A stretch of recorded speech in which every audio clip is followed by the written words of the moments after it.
Oceán na povrchu sa teraz otepluje 4,5 krát rýchlejšie ako v 80. rokoch. V priebehu roka 2023 a na začiatku roka 2024 dosiahli globálne teploty oceánov rekordné hodnoty počas 450 po sebe idúcich dní. Vedci z NASA hovoria, že skleníkové plyny to celé nevysvetľujú. Je tam niečo navyše. Niečo oveľa väčšie, než modely predpokladali. Nedávne štúdie ukazujú, že k otepľovaniu dochádza nielen na povrchu, ale aj v najhlbších vrstvách oceánu.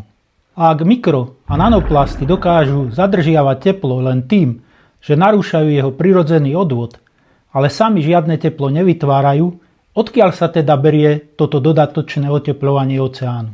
Je možné, že sa jeho dôsledky prejavia na hladine oceánu až neskôr. Jedna vec je však už teraz jasná. V roku 2025 prijal oceán rekordné množstvo dodatočného tepla. Odborníci to opisujú ako celkom desivé.